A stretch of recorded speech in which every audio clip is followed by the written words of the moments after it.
nuevamente de estar en una sesión más de este curso especializado organizado por Udeápolis. Vamos a avanzar y evidentemente a desarrollar uno de los tópicos más. En la primera parte, si me permiten, vamos a tratar algunos aspectos que nos quedaron pendientes por la hora en la sesión anterior. Estamos hablando del cese y la revisión periódica de oficio. Yo creo que son subtópicos muy importantes que debemos de tenerlo en cuenta para la práctica. Y en la segunda parte nos abocaremos precisamente al tema que nos convoca hoy, que es los medios impugnatorios contra las decisiones que imponen o confirman precisamente una medida de prisión preventiva. Desde ya un poco las disculpas del caso por la voz, este tema del aire acondicionado y el clima que nos está cambiando en nuestra ciudad, en verdad, ya empezaron a pasar facturas, así que voy pidiendo disculpas anticipadas si por ahí la voz la tengo un poquito apagada, pero bueno, ahí nos vamos a recuperar y desde luego esto no impide que podamos llevar una sesión maravillosa como la hemos venido desarrollando en todas las semanas anteriores, así que siempre atenta a las preguntas, a las dudas o a los comentarios o críticas, desde luego, que podamos tener sobre los aspectos que vamos a hablar el día de hoy. Eh, Dicho sea eso, entonces, hoy esta primera parte nos vamos a abocar a dos subtópicos que son derivados de un factor esencial que conversábamos en la sesión anterior. Recuerdan, en la sesión anterior hablamos de la duración de la prisión preventiva en estos tres tipos de plazo: el plazo legal, el plazo judicial y el plazo razonable o el plazo proporcional, como se lo conoce, y avanzamos un poco respecto a los mecanismos de variación precisamente de la medida de prisión preventiva que tienen correspondencia o consonancia con dos principios fundamentales, ¿no? Que es este principio de la temporalidad o de la provisionalidad de las medidas cautelares. Siendo ese entonces, y ya que hablábamos a raíz de lo que está regulado en el artículo 253 del Código Procesal Penal, que era esta posibilidad de variar la regla, o mejor dicho, la medida de prisión preventiva, entonces hoy nos vamos a abocar a lo que está regulado en el artículo 283 y también 284 del Código Procesal Penal, sin que esta clase sea un análisis exegético de la norma, porque no se trata de eso. Se trata de analizar y sobremanera estudiar los componentes fundamentales de esta medida, que están referidas a estos mecanismos que permiten, sin lugar a duda, la variación de la medida de prisión preventiva o su dejada en práctica o en ejecución, precisamente en correspondencia al surgimiento de nuevos factores, o mejor dicho, yo prefiero emplear el término de un nuevo escenario surgido a posterior de la imposición de la prisión preventiva. Y como ustedes bien saben, el artículo 283 del Código Procesal Penal regula lo que se denomina el cese de la prisión preventiva, aunque también ahora con la última modificatoria que hubo a raíz de la Ley 32.130, el cese de la medida de comparecencia con restricciones, que no es materia de la clase el día de hoy, pero que hago un paréntesis en manera de introducción y saludo que al menos legislativamente, sin duda alguna, se hubiera establecido un límite a precisamente temporal a las medidas de comparecencia con restricciones o las restricciones a la comparecencia, como es denominado, porque claro, anteriormente no había un plazo máximo, ¿no? Se imponían por todo el desarrollo del proceso. Sin embargo, a raíz de la ley 32.130, precisamente ya el legislador de octubre de este año, el legislador establece la posibilidad de que se cese, sea por vencimiento de plazo, que es el mismo de la prisión preventiva, valga la precisión, o por el diluimiento o insubsistencia de los mecanismos o de los presupuestos que le dieron lugar a la medida de comparecencia con restricciones. Pero bueno, hoy nos vamos a abocar al cese de la prisión preventiva y a la revisión periódica de oficio de la prisión preventiva. Son dos mecanismos procesales que diría yo que tienen como propósito revertir la ejecución de la medida cautelar de prisión preventiva, pero que en puridad conlleva determinadas diferencias. Obviamente, no solamente por aquella que viene de mano de quien la requiere o a razón razón de que se requiere, porque como lo vamos a ver, por ejemplo, el cese es a requerimiento de parte, mientras que la revisión es una evaluación decretada de oficio por un plazo establecido en por el legislador y en los efectos también, ¿no? De hecho, el efecto principal es el efecto de carácter impugnatorio, porque mientras que en la revisión periódica de oficio, la sola posibilidad de lograr que sea declarada fundada pudiera no merecer el efecto deseado de la libertad hasta la correspondiente, digamos, decisión en sala, el cese sí lo tiene previsto. Pero bueno, vamos a analizar cada una de estas posibilidades. Y el primero, desde luego, es el cese. El cese, la variación, tanto el cese, la variación, la revisión periódica de oficio, son posibilidades de lograr la excarcelación del imputado en tanto se encuentre aún dentro del proceso. Vale decir, son mecanismos de reversión de la decisión cautelar dentro del proceso. ¿Hay mecanismo de reversión de decisión cautelar fuera del proceso? Sí. El habeas corpus, por ejemplo, es uno de ellos, que pretende precisamente la reversión de esta situación de privación de libertad temporal emanada de un proceso de carácter constitucional. A eso no nos abocamos hoy. Hoy nos abocamos a los mecanismos intraprocesales de reversión de estas decisiones cautelares, precisamente de la decisión de prisión preventiva. Entonces, yendo evidentemente en esa línea, lo que el legislador un tanto establecido y es el mensaje que quiere dar dentro de toda esta cuestión, vamos a ver que el cese, y yo creo que es importante tener en consideración, a diferencia de la revisión, vamos a ir marcando determinadas diferencias, ¿ok? Pero el cese, por ejemplo, tiene un antecedente legislativo reconocido en lo que antes estaba regulado en el Código Procesal Penal de 1991, que como ustedes bien saben, no entró en vigencia absoluta, tan solamente ingresaron en vigencia 22 artículos por cuestiones propias derivadas del debate de la reforma o de la implementación de la reforma procesal penal. Pero lo cierto es que el artículo 182 del Código Procesal Penal pudiera nominarse o asentarse como el primer antecedente legislativo de lo que hoy en día conocemos el cese.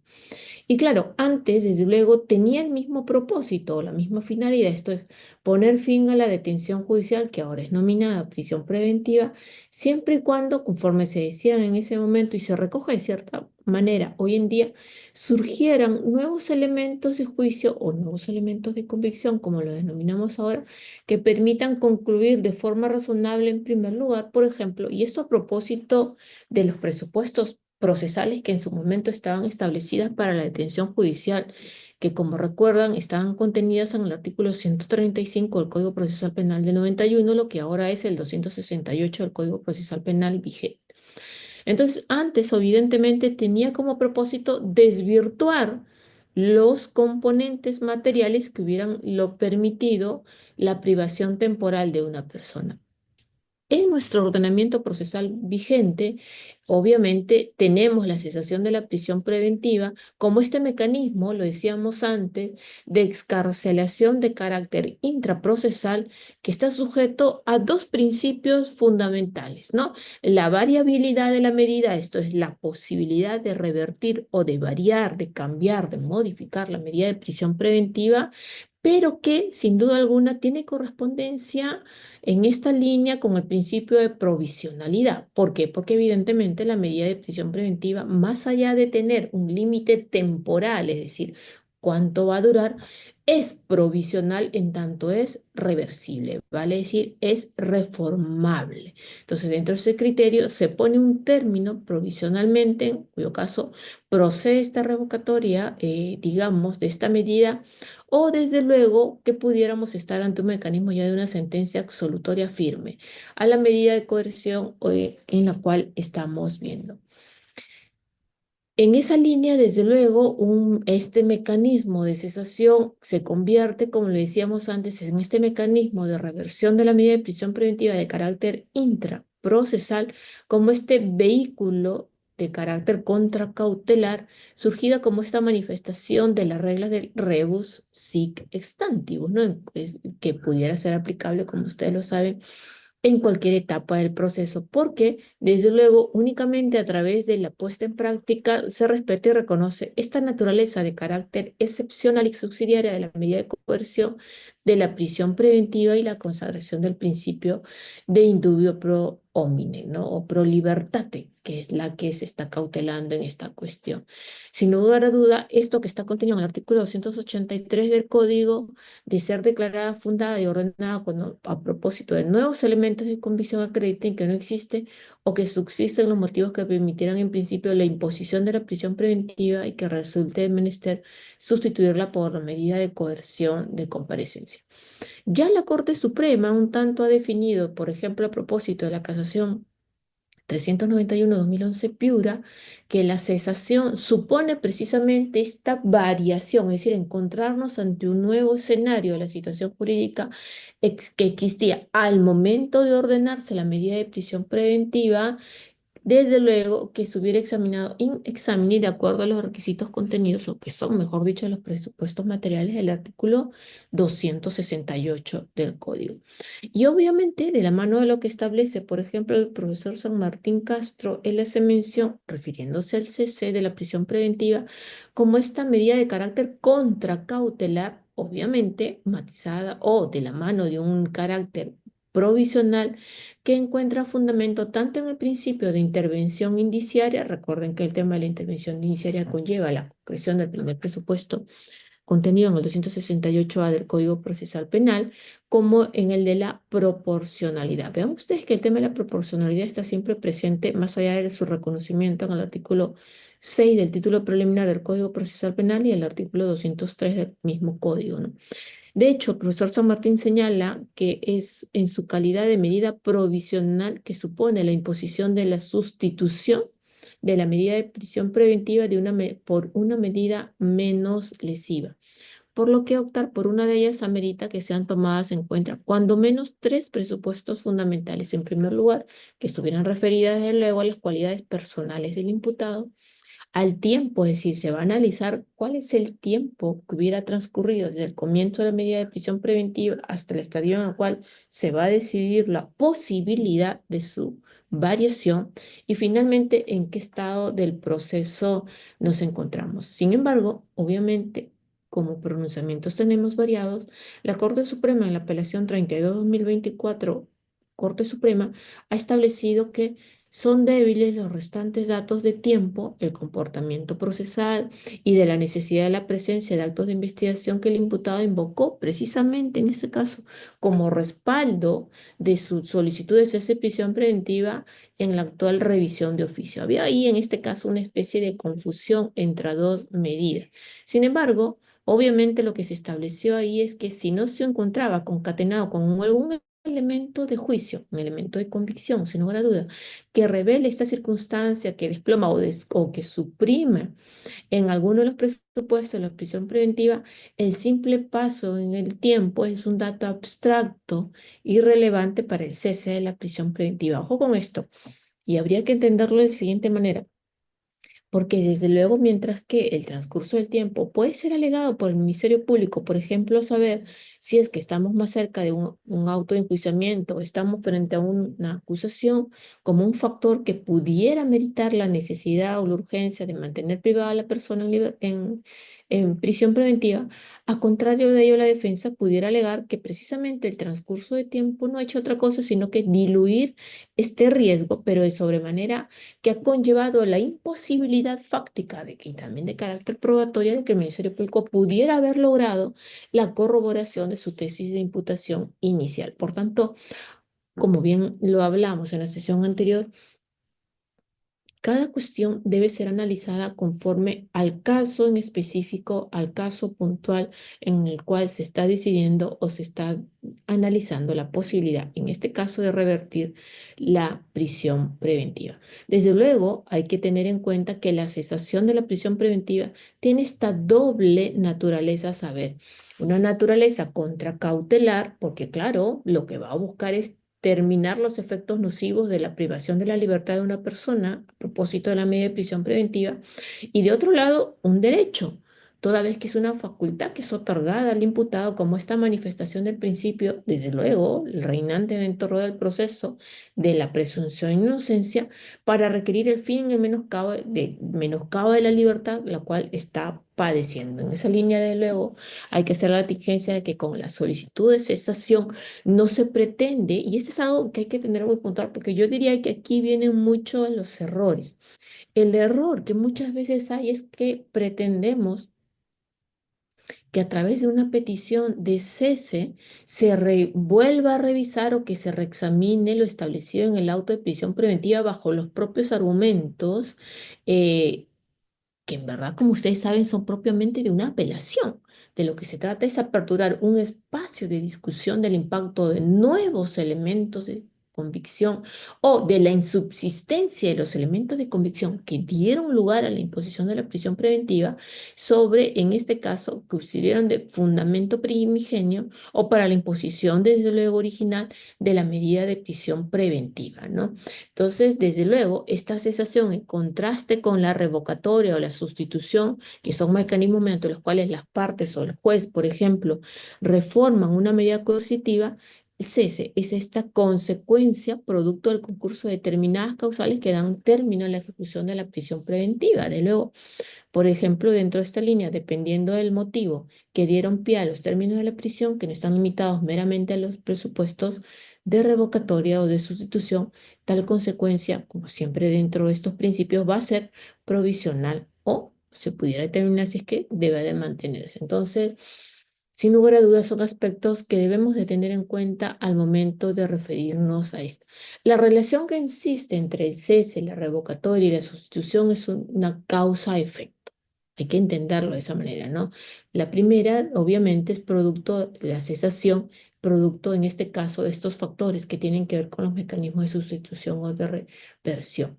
No son, pues, la revocatoria, hay que entenderlo de esta manera, y la sustitución un solo instituto, que son los derivados o los efectos, como lo venimos diciendo, o dos términos que puedan ser unidos, usados como sinónimos, por el contrario, son dos mecanismos distintos, por lo que normalmente, a pesar de que se presenten de manera conjunta, pudieran generar esta confusión. Vayamos a ver quiénes son los sujetos legitimados, en este caso, para imponer el tema de el cese, o cuando hablamos del cese, precisamente de la prisión preventiva. El artículo 283, inciso primero, lo que habla es que el imputado puede solicitar la cesación de la prisión preventiva o de la comparecencia restrictiva, según sea el caso, las veces que considere pertinente. Obviamente hay que tener en cuenta que antes de la modificatoria, lo hicimos antes, la ley 32.130, que es ahora último, la de octubre de este año, tan solamente se hacía referencia al cese de la prisión preventiva y sustitución por una medida de comparecencia las veces que era necesario. Hoy en día, como dijimos al inicio, se habla del cese de la prisión preventiva y de la posibilidad del cese de las comparecencias con restricciones, cosa que esto último antes no había. Por tanto, el imputado puede requerirla en cualquier etapa del proceso a partir de la imposición precisamente de la prisión preventiva. Luego, presupuesto material indiscutible para requerir el cese no es otro que la persona se encuentre cumpliendo un mandato de prisión preventiva. Por eso es que el código faculta de manera taxativa que sea el imputado o a través de su defensa el que solicita la cesación de la medida de prisión preventiva. Claro, en este caso, este trámite que comienza con la solicitud del procesado o de su defensa legal, quienes pueden requerir esta cesación en las ocasiones, lo decíamos antes, en las ocasiones que lo considere pertinente, pero claro, con sustento de lo que pudiera haber surgido dentro del proceso en sí. Fuera de esto, sin duda alguna, lo que hay que tener incluso teniendo en cuenta aquí es que en base al artículo 273, no solamente es procedente que el defensor solicite la cesación, sino que el juez de oficio pueda decretarlo a favor del preso preventivo en supuesto donde no se hubiera cumplido con expedir la sentencia de primera instancia. Y claro, a razón de que es esta cuestión, a razón de que precisamente la Corte Suprema, por ejemplo, ha establecido, y esto de manera muy puntual lo ha reconocido en la apelación número 3/2015, donde dice que el investigado podrá solicitar la cesación precisamente de la medida de prisión preventiva y su sustitución por una medida de comparecencia las veces que lo considere pertinente, y que el tercer párrafo señala que la cesación precisamente procederá cuando nuevos elementos de convicción demuestren que no concurren los motivos que determinaron su imposición en este caso. De hecho, aquí en esta misma casación se consideró que para la determinación de la medida de sustitución, es decir, de ampararse la medida de cese, se tendrá en consideración adicionalmente las características personales del imputado, el tiempo transcurrido de la privación de la libertad y el estado de la causa. Por tanto, acorde con esta normatividad, si bien el investigado tiene esta facultad de solicitar la medida de cesación o de prisión o de comparecencia, como está ahora, este petitorio tiene que estar basado en la existencia de elementos de convicción que demuestren que no concurren o no subsisten los motivos que determinaron la medida de prisión preventiva.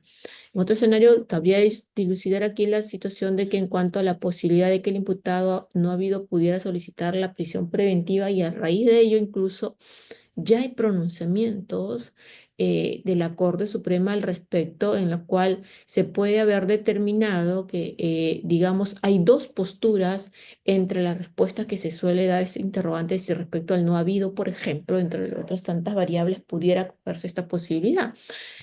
Algunos dicen, por ejemplo, que sí es posible porque el fundamento de la cesación es la modificación acreditada con nuevos elementos de convicción de las circunstancias, las condiciones o los presupuestos que dieron origen a la prisión preventiva inicialmente decretada, circunstancias que pueden cambiar independientemente, desde luego, si el imputado se encuentra sometido ya a la prisión preventiva o se encuentra haciendo uso de su derecho a la resistencia y está no habido. De hecho, es tan factible que en la apelación 165/2023, Cusco, de acuerdo al pronunciamiento, si bien pareciera que el artículo dice 283 amerita que el procesado se encuentre privado de la libertad, es necesario analizarlo de manera conjunta, mira lo que han dicho en este caso, con lo establecido en el artículo 255, inciso segundo, en el cual integra toda medida coercitiva como pasible de ser reformada cuando cambien los presupuestos o los supuestos que dieron pie a su imposición o rechazo. En consecuencia, esté o no esté preso el imputado, el pedido de cesación es admisible de acuerdo a la ley. Es el criterio que ha establecido la Corte Suprema en esta apelación 165/2023, Cusco. A contrario de ello, por ejemplo, en la casación 1965/2022 nacional, se ha establecido que no es posible, pues frente a un no habido, es posible la reforma o variación de la prisión preventiva, más no la cesación, dado que, según es el criterio en este pronunciamiento, se dijo, dado que esta institución, el cese, tiene como presupuesto que efectivamente se le hubiera privado de la libertad al encausado y que esta afirmación se basaba en la interpretación literal del artículo 283 del Código. De hecho, en esa línea también va un reciente pronunciamiento de la Corte Suprema en la apelación 92/2024 Suprema, en lo que se habla que a raíz precisamente de esta concepción de nuevos elementos de convicción, dice, los elementos propuestos como nuevos no constituyen, menciona la Corte Suprema en este caso, nuevos datos o datos novedosos que enerven la fundabilidad de la causa probable ni el peligro de fuga, tanto más si el recurrente se encontraba fugado por la justicia y por lo tanto inubicable hasta ese momento. ¿No? Pues, se dijo aquí, se impone la realidad de los hechos frente a los elementos materiales de investigación propuestos, tanto más si en contra del encausado no se había efectivizado precisamente el mandato de prisión preventiva, con lo cual se afectó plenamente el recurso regular del proceso, y que además se reprochó en este caso la no sujeción a las disposiciones judiciales y que la fuga se había materializado con nitidez. Desde luego, en función de esta interpretación, si nosotros analizamos ambas posturas o si queremos de luego hacer una interpretación sistemática y teleológica de los artículos 255 283, pues veríamos que quizás no existirían problemas de legalidad para poder solicitar la cesación de la prisión preventiva del imputado no habido, siempre y cuando desde luego, se pudieran presentar nuevos elementos de convicción que dieran lugar al cambio de las circunstancias en virtud precisamente de la regla del rebus sic extantivo. Desde luego, hay que tener presente, sin perjuicio de lo que anteriormente acabo de mencionarles, que la condición de no habido constituye en cierta medida el mantenimiento del peligro de fuga que pudiera meritarse, más allá de que es el ejercicio de un derecho a la resistencia, que pudiera tenerse en consideración. Más discutible resulta lo referente hacia el pedido, en este caso, dado que es formulado, en qué caso pudiera ser formulado por el fiscal, deviene vinculante para el juez, ¿no? Eh, Vamos a ver, hay una cuestión aquí puntual que debemos de tener en cuenta respecto a esto, ¿no? Es válido preguntarse si el fiscal puede actuar como sujeto legitimado para pedir la cesación de la prisión preventiva. Es cierto, ustedes me dirán, doctora, pero bueno, la fiscalía nunca va a pedir el cese. Bueno, en línea pudiera no hacerlo, pero la pregunta es, ¿pudiera estar legitimado para poderlo solicitar? Bueno, yo creería que legitimación la tiene, quizás desde procesal, porque se trata de una pretensión de variabilidad de una medida de coerción. El problema es, ¿lo hace? ¿Lo va a hacer? Yo creo que sí es otra cuestión fáctica totalmente distinta, ¿no? Claro, ¿y por qué va esto? Porque el Ministerio Público es una institución defensora de la legalidad por mandato constitucional y demás, y de los intereses públicos, por lo cual entendería que no pudiera existir ningún impedimento, al menos legal. No estoy hablando del elemento fáctico, estratégico, no. Al menos no existiría impedimento legal para que pudiera solicitarlo. El problema viene, ¿esta decisión de petición pudiera resultar vinculante para el juez? Claro, pudiera entenderse que si el fiscal ha corroborado la concurrencia de los presupuestos de la cesación, no hubiera ninguna razón para que el juez tome una posición disímil en base al principio acusatorio, ¿no? Recuerden ustedes que el Ministerio Público, más allá de defensor de la legalidad, es el órgano requiriente, es el titular del ejercicio de la acción penal y por ende el interesado en la imposición de una determinada pena en contraposición al juez, quien es el que otorga las garantías y el llamado a pronunciarse resolviéndose neutralmente el juez dentro de un caso. Por tanto, la Fiscalía es quien dentro de esta línea elabora las estrategias de investigación y sin que ella, obviamente, digamos, es un órgano como tal, lo dijimos antes, requiriente. Pero es una discusión desde la teoría. Yo creo que no pierde o no deja de tener legitimidad para hacerlo, más allá que estratégicamente me van a reconocer con ello, que es muy complicado, muy difícil que pudiera ser. La oportunidad. El código en verdad, o sea, es decir, ¿en qué momento puedo pedir el cese? El código no establece una etapa procesal específica que permita solicitar una cesación de la prisión preventiva, por lo cual existe la incertidumbre respecto a que si esta solo puede ser realizada una vez formalizada la investigación o hasta el requerimiento acusatorio. Y si nosotros revisamos el artículo 283, se establece precisamente aquí que el imputado, dice aquí, podrá solicitar la cesación de la prisión preventiva de las comparecencias restrictivas según sea el caso, las veces que lo considere pertinente, ¿no? O sea, no hay en este caso una cuestión limitante. Sin embargo, una respuesta como esta no se va a permitir dilucidar por completo tal cuestión, obligándonos obviamente a tener en consideración a esta, es que existan nuevos elementos de convicción que demuestren que de acuerdo al principio, lo dijimos antes, rebus sin stantibus, que no concurren al momento de su evaluación. Esta cesación, desde luego, importa una razonada, una visión razonada, un examen razonado, pero también crítico de nuevos elementos de convicción que pudieran haber surgido en esta parte. Por tanto, la interrogante a que en qué estadio puede verse nuevos elementos de convicción, y esto sucede en la mayoría de los casos, obviamente, de investigación preparatoria.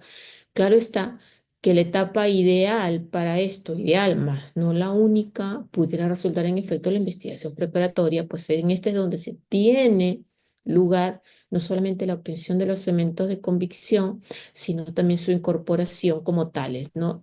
En la etapa intermedia es un poco, pudiera decirse un poco difícil que pudiera proceder el tema del cese, digo difícil más, no imposible, ojo con ello, pues se ha cerrado la investigación y no existe, digamos, una acusación fiscal. Pero si es que a todo ello de pronto Digo yo, no, si terminó la investigación preparatoria y el análisis que se realiza es precisamente una determinación de la variación de las situaciones o el surgimiento de elementos de convicción, creo que nada privaría que pudiera peticionarse o establecerse, ¿no? De hecho, la Corte Suprema ha expresado que al habilitarse procesalmente la oportunidad de solicitar la cesación y que un juez de garantías conozca el pedido de parte, esta solicitud se cumple con la función de revisión periódica de la prisión preventiva y que esto posibilita que la persona, vale decir en este caso el imputado, no permanezca cumpliendo la prisión cuando ya no subsisten las razones que motivaron la adopción en primer lugar y se le permite obtener su libertad. Por ello es que la Corte Suprema, en ese caso, bajo este criterio, no pudiera llevarnos a afirmar que la cesación y la revisión son mismas instituciones, lo dijimos al inicio, son instituciones distintas que se tienen en consideración no solamente en sus efectos, sino también en sus propios fundamentos. Lo que sí es cierto es que se puede peticionar las veces que uno lo considere pertinente. ¿Cuáles son los presupuestos formales que debemos de tener en cuenta aquí? Pues obviamente la petición. La petición, sin lugar a duda, que es la que da lugar precisamente para poder, en este caso, empezar este trámite de la petición de variación o del cese, ¿no? Entonces, los presupuestos formales serían la solicitud debidamente fundamentada por la defensa técnica, la realización, obviamente, dentro de la audiencia de prisión preventiva de la cesación y la resolución fundada al finalizar la audiencia o dentro de las 72 horas siguientes, que serían, digamos, las peticiones. Ahora, ¿cuáles son los preceptos materiales, ¿no? Los formales ya vimos, la petición debidamente fundamentada, la audiencia correspondiente y la resolución también debidamente fundamentada. ¿Cuáles son los presupuestos materiales para ese cepo? Bueno, esto nos encontramos en el artículo 283.4 del Código Procesal Penal, en la cual dice, la cesación de la medida procederá cuando, ahora habla medidas, ¿no? ¿Por qué habla medidas? Porque claro, ahora habla de prisión preventiva y comparecencia de correcciones, ahí donde antes solamente hablaba de prisión preventiva, pero bueno, es esta. Dice, la cesación de las medidas procederá cuando nuevos elementos de convicción demuestran que no concurren o no subsisten los motivos que determinaron su imposición y resulta necesario sustituirla por la medida de comparecencia. Para la determinación de la medida sustitutiva, el juez tendrá en consideración adicionalmente las características personales del imputado, el tiempo transcurrido de su privación de libertad y el estado de la causa. Vale decir, nuevos elementos de convicción determinen que no concurren o no subsisten los motivos que determinaron su imposición y resulte necesario sustituirla por una medida, en este caso menos gravosa o medida de comparecencia, ¿no? Entonces, desde luego, para ello se tendrán en consideración características personales del imputado, el tiempo transcurrido de la privación de la libertad y el estadio de la causa. La normatividad refiere que uno de los presupuestos para solicitar la cesación es que existan precisamente nuevos elementos de convicción que denotan que ya no concurren o no subsistan estos motivos que determinaron inicialmente la imposición. Y otro segundo es el factor de análisis racional, que nos invita a ver si es que resulta necesario sustituir esta medida de prisión por una medida de comparecencia. Cuanto al primero, de luego, el tema de nuevos elementos de convicción se comprenden a estos actos de investigación, como ustedes bien saben, incorporados al proceso con posterioridad a la imposición de la medida de prisión preventiva y que no formaron parte de la apreciación judicial inicial. Ojo con eso, por eso es que hay que diferenciar entre una petición de cese y una apelación. Son cosas totalmente distintas. La apelación versa sobre los propios elementos que dieron lugar a la imposición, en cambio, en la cese da lugar a un análisis que conlleva la presentación de nuevos elementos de convicción o situaciones distintas que hubieran meritado la determinación de no concurrencia de los elementos de convicción o la no subsistencia de los mismos. Y ello tiene que ver con el avance del proceso, que puedan generarse más actos de investigación que actuaron por iniciativa de la Fiscalía o a pedido de parte, pero desde luego estos son elementos distintos a los que se presentaron y debatieron en la audiencia de prisión preventiva. Son nuevos elementos de convicción surgidos a posterior de la decisión de prisión preventiva. Por eso, en este caso, esto no implica cuestionar y volver a evaluar los propios elementos de convicción que dieron lugar, en este caso, a la prisión preventiva, que son los propuestos por las partes al momento en que el Ministerio Público solicitó la inicial medida de prisión. Y esto está en la casación 391-2011, Piura, que son los que hay que tener en cuenta aquí. En cuanto a la necesidad de estos elementos de convicción demuestran que no concurren o no subsisten los motivos que han determinado la imposición de la prisión preventiva, esto quiere decir que la cesación de la prisión preventiva no se realiza un nuevo análisis de estos elementos de convicción que fundamentaron la medida, sino que los mismos deben ser contrastados con nuevos indicios o circunstancias que desvanezcan la sospecha fuerte que justificó la medida o la prognosis de la pena o también los riesgos procesales. De hecho, en la apelación 32-2024 Suprema, que es, digamos, eh, posterior de la reforma por el decreto legislativo 1585, se estableció que se incorporó diversos criterios importantes para evaluar la posibilidad de cesar la prisión privativa de libertad como consecuencia de la revisión oficiosa y que en lo sustancial lo que se destacaba era que el examen aborda la existencia de nuevos elementos de convicción que demuestren que los presupuestos y los motivos que justificaron el dictado de la prisión preventiva no concurren o no están vigentes o no subsisten, ¿no? Que este es el criterio, obviamente, que deriva del propio tenor del artículo 283 del Código Procesal Penal. Y claro, por ejemplo, en la apelación 18-2024 Suprema, lo que se establece son determinadas reglas o los baremos a las reglas del rebus sic stantibus. Lo que dicen precisamente ahí es que se ha de partir, se dice, de una justificación o una fundamentación, mejor dicho, justificante del auto que declaró fundado el requerimiento de prisión preventiva concordante con su confirmatoria si lo hubiera en general el auto declarado que declaró la medida cautelar vigente, ese principio de correlación, y se debe haber cumplido con el deber de revelación de prueba o de discovery, que es esta nueva presentación de indicios de elementos de convicción, es decir, que la parte que solicita esta variación de la medida de prisión preventiva debe haber cumplido con poner en conocimiento previamente o por sí o por medio del juzgado órgano jurisdiccional los elementos materiales o los elementos de investigación con los que se pretende sustentarse a esta revisión, la variación o la revocatoria o el cese de la prisión preventiva. Y si es el fiscal, no solamente serán bien recibidas aquellas que se hubieran adquirido debidamente, obren en la carpeta fiscal y se hubieran puesto en conocimiento de la defensa.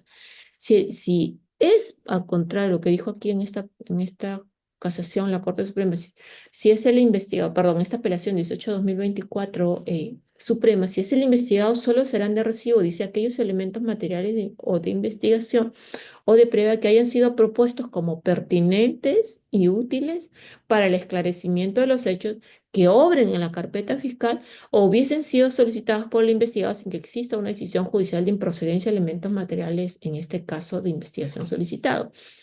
Y en tercer lugar, si se aporta un documento o un dato que no superase el previo deber de revelación probatoria o este discovery para que éste sea admitido como un elemento material de investigación o de prueba suficiente que pudiera colmar la regla del rebus sic stantibus, debe reflejar un hecho notorio contrastable objetivamente por cualquier persona, que es este principio de contrastabilidad, ¿no? Propio del artículo del ordenamiento procesal penal en el ex artículo 156.2 del anterior Código del 91, y los elementos, finalmente, como punto 4, los elementos materiales de investigación o de prueba deben ser pertinentes, útiles, conducentes y suficientes para demostrar que no concurren los motivos que determinaron la imposición de la prisión preventiva. Ese es el principio de razón suficiente, precisamente, que hay que tener en consideración a estos aspectos.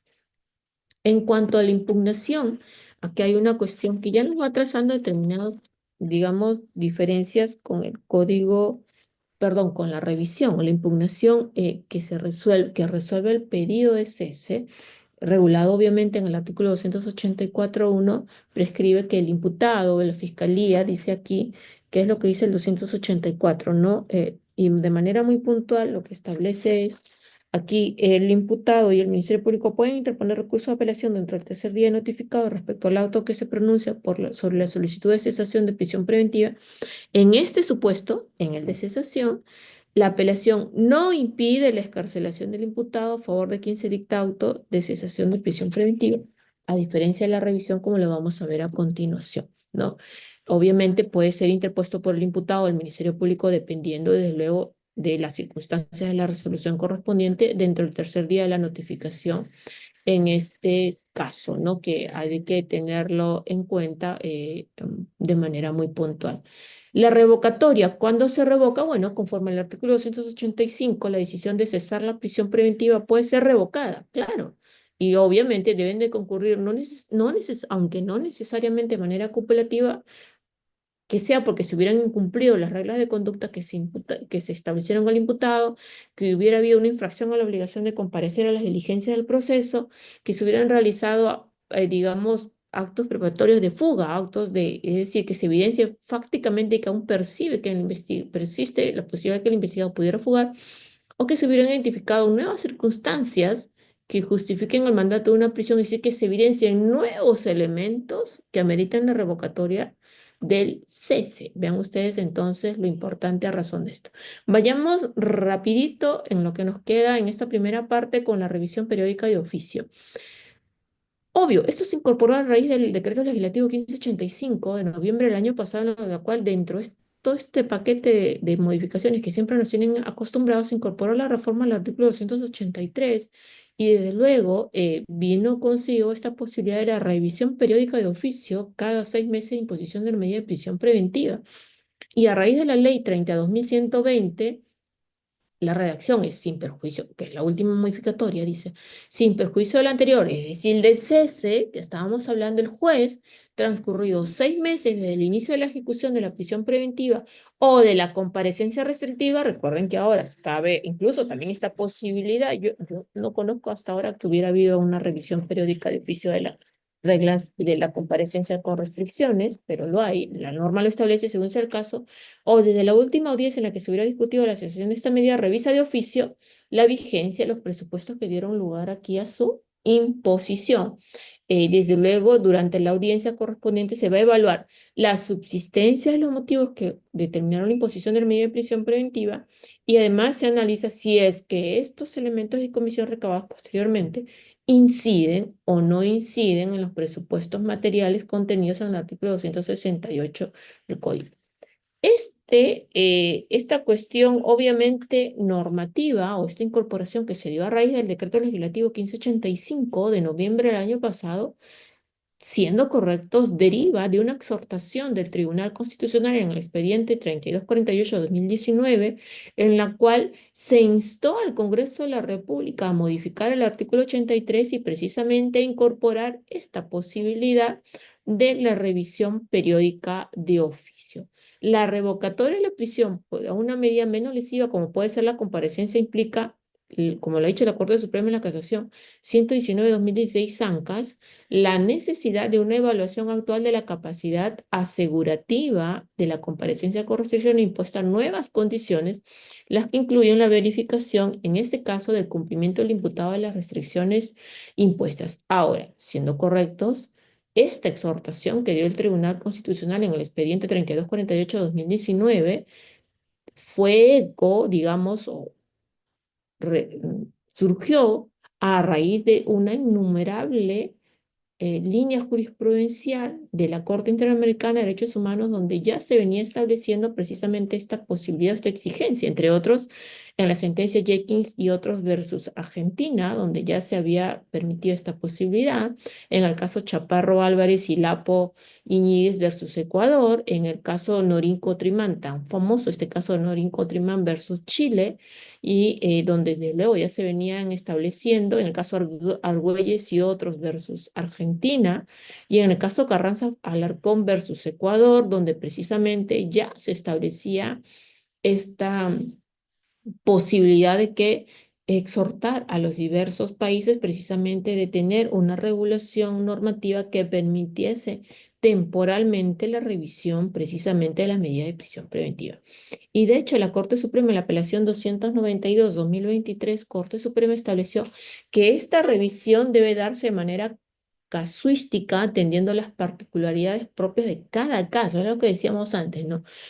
Más allá del reconocimiento normativo, las exhortaciones jurisprudenciales, lo cierto es que Cada caso merece ser analizado de manera puntual, de manera concreta, de manera particular dentro de este contexto. Y la Corte Suprema, en esta apelación 292-2023, Suprema, lo que dijo es que existen dos sentencias, cuando menos, de la Corte Interamericana y del Tribunal Constitucional que escoltan esa importancia, decía, de la doctrina y que exige la revisión periódica, incluso de oficio, de la prisión preventiva para evitar precisamente una reclusión injustificada, que no esté debidamente examinada, pero que sin embargo, precisó aquí la Suprema en la apelación 292-2023, esta obligación reposada en el fundamento libertario, es decir, el favor libertatis, en primer orden debe ser casuística, no solo aritmética, y que será el caso concreto que determine la intensidad o frecuencia de esta revisión, pues este razonamiento lineal corresponde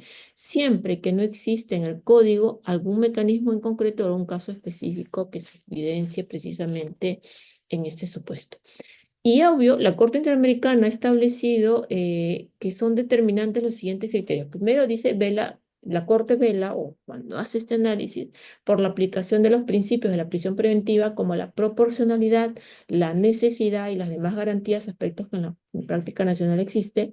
La Corte entiende que la libertad es la regla y es lo último que el Estado debe desprender del imputado, que en su calidad de proceso sigue siendo, o sigue, mejor dicho, estando bajo su tutela, y obviamente delimita más la naturaleza y características de las medidas cautelares en ese sentido. Por tanto, conforme entonces al artículo 283, numeral 2 del Código Procesal Penal, modificado recientemente por la Ley 32.130, se permite la posibilidad de la revisión periódica de oficio cada 6 días, perdón, cada 6 meses, en este caso, tanto a la medida de prisión preventiva como a la medida de comparecencia con restricciones. ¿Cuál es la finalidad? Obviamente, pretender proteger y resguardar el derecho fundamental que tiene todo investigado a que se revise este criterio de proporcionalidad y necesidad de la medida de prisión preventiva temporalmente dentro del marco de un plazo razonable. Esta revisión, dentro de su oportunidad, qué oportunidad se presente, se realiza obligatoriamente durante todo el tiempo que dure esta medida, transcurrido cada 6 meses desde el inicio de la ejecución o de la comparecencia restrictiva, según sea el caso, desde la última audiencia en la cual se hubiera discutido la cesación de la medida. Va a revisar el juez de oficio la vigencia de los presupuestos que dieron lugar a su imposición. De ahí que resulte, por ejemplo, cuestionable lo que establece en este caso la apelación 32/2024 del Supremo, cuando exige que la revisión periódica de edificios es una posibilidad expresamente establecida a los albores de la vigencia del modelo del Código Procesal Penal contemporáneo, debido a que no es una posibilidad, de lo que se trata es de una obligación que tiene el juez precisamente de llevar a cabo este tipo de audiencias o este tipo de exámenes donde se va a discutir si se mantienen o no los presupuestos que dieron lugar. ¿Cuáles son los presupuestos de la revisión periódica de oficio? En este caso, obviamente, en lo formal se requiere primero que hubieran transcurrido 6 meses del inicio de la ejecución de la prisión preventiva o la comparecencia con restricciones, que se realice una audiencia en la cual se discutan estas cuestiones y que la resolución, obviamente, esté debidamente motivada. Al contrario, ¿cuáles son los presupuestos materiales para estimar la posibilidad? Primero, la subsistencia, o en este caso, tiene que analizarse la subsistencia, o sea, el análisis o el debate versa, mejor dicho, sobre la subsistencia o no de los motivos que determinaron su imposición, que es el presupuesto de variación, así como revisar si los elementos de convicción que se recabaron a posterior de la medida de prisión preventiva inciden en la vigencia de los presupuestos materiales contenidos en el artículo 268 del Código Procesal Penal. Y en cuanto a la impugnación, ahí viene la diferencia también, porque claro, el artículo 284 del Código Procesal Penal, ahora el numeral 2, establece, en caso se dicte la cesación de la prisión preventiva en el marco de la revisión de oficio, es esta, el Ministerio Público puede interponer recurso de apelación dentro del tercer día notificado, es decir, si el juez declara fundado la revisión periódica de oficio, el fiscal puede apelar, dice acá, y esta apelación impide la excarcelación del imputado a favor de quien se dicte auto de cesación de prisión preventiva hasta que la impugnación sea resuelta. Y este, como ven, es un criterio totalmente distinto a la fundabilidad de la medida o de la petición de cese que se hubiera logrado conforme al artículo 283.1. Entonces, como ven, la impugnación toma un rol disímil en tanto se trate de cese o se trate de revisión periódica de oficio, porque el efecto es distinto, mientras que en el cese la fundabilidad de la petición de cese implica la libertad pese a la apelación. En el caso de la revisión, el artículo 284.2 lo que nos está diciendo es que no, precisamente permitiría esta posibilidad. Claro, desde luego, lo que hay que ver en este caso, y yo creería que hay que tener en consideración que si se dicta la prisión preventiva en el marco de la revisión, dicha impugnación tendrá este efecto suspensivo, caso contrario si la cesación se dio por solicitud del imputado, ¿no? Yo en lo personal no estoy de acuerdo. Eh, ¿Y esto por qué? Porque está contradiciéndose palmariamente con lo que está contenido en el artículo 412.2, ya que hablamos de impugnaciones, 412.2 del Código Procesal Penal, que precisa que la impugnación contra sentencias y demás resoluciones que dispongan la libertad del imputado, como es este, no podrán tener efecto suspensivo. Por demás, es sumamente arbitrario que la persona continúe privada de su libertad cuando el juez, mediante una resolución debidamente motivada, ya sea así sea de oficio, ha determinado que no subsisten los presupuestos que justificaron la imposición de esta medida de prisión preventiva. O sea, por demás de quebrar el principio de igualdad ante la ley. Entonces, desde luego, si luego de revisar los presupuestos de la prisión preventiva el juez considera dejarla sin efecto, deberá imponer las medidas de regla o reglas de conducta necesarias para garantizar su presencia, en este caso, al proceso. Impugnación. En verdad, cuando hablamos del tema de la impugnación de esta medida, sin lugar a duda, obvio, hay que tener en cuenta que deriva de garantías básicas de carácter constitucional que nos llevan a, ¿por qué? Partamos de la siguiente idea, ¿no? Cada vez que hablamos de impugnación, porque como toda resolución, como toda decisión es emitida obviamente por una persona, el juez es un ser humano que como todos puede caer en error, entonces obviamente tiene esta posibilidad de tener que reparar en otra instancia o repararse en otra instancia esta decisión que pudiéramos considerar que precisamente contienen error y que está causando un grave perjuicio, y no en una cosa menor, sino desde luego en este derecho fundamental como es la libertad. Claro, las partes desde luego tienen esta posibilidad, tienen este derecho de cuestionar los pronunciamientos judiciales, desde luego como una manifestación propia del debido proceso, ¿no? De hecho, ya el Tribunal Constitucional, como la Corte Interamericana, tienen este reconocimiento al acceso a los recursos, al recurrir a las resoluciones judiciales, como esta manifestación de carácter implícito, propiamente dicho, al tema de la pluralidad de instancias, que sí está reconocido en la Constitución, en el artículo 139, inciso sexto, que, como ustedes saben, es parte integrante del debido proceso, y también en el artículo 139, inciso tercero, ¿no?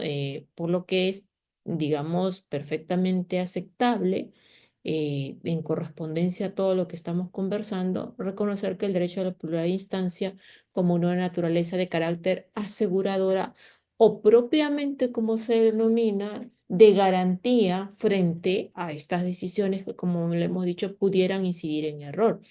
Y claro, también como parte del derecho de defensa se encuentra el derecho a recurrir el fallo, la resolución, ¿no? Y esto está contenido en el artículo octavo, numeral 2 de la Corte Interamericana de Derechos Humanos, donde habla a propósito de las garantías judiciales, y que tiene como antecedente el artículo 14.5 del Pacto Internacional de Derechos Civiles y Políticos, ¿no? Entonces, claro, dentro de este aspecto, dentro de esta cuestión, sin lugar a duda, el derecho a impugnación se convierte en esta arma fundamental, en esta herramienta que tenemos de carácter procesal, que nos va a permitir asegurar o, digamos, discutir la posibilidad de garantía del resguardo de la libertad del imputado dentro del proceso penal, en el cual el juez emite esta resolución que puede limitar gravemente, como lo dijimos antes, este derecho fundamental, ¿no? Por tanto, se ejerce en contra del auto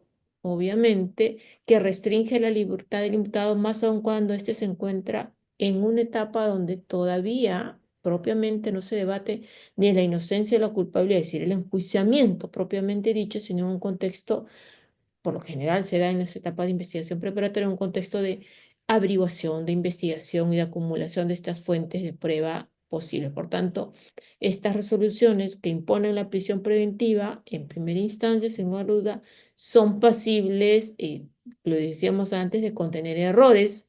Obviamente, el juez como un ser humano es pasible de cometerlos como cualquiera de nosotros y tiene esta posibilidad de impugnar, mejor dicho, este derecho a la impugnación que va dirigida a corregir estos vicios y con ello a tener la convicción de asegurar la tutela jurisdiccional, ¿no? De hecho, como dice el profesor Davis Echandía, el objetivo que tienen las partes al interponer un recurso es dejar sin efecto el cumplimiento y vigencia del acto procesal del juez, a quien consideramos no es correcto. Y por demás, tener en cuenta esta garantía de la doble instancia en que precisamente resguarda que el órgano jurisdiccional de un grado superior pueda revisar esta decisión con el fin de obtener una resolución adecuada y que además se pretende que ante una negativa de la misma se pueda contrastar este tipo de arbitrariedad.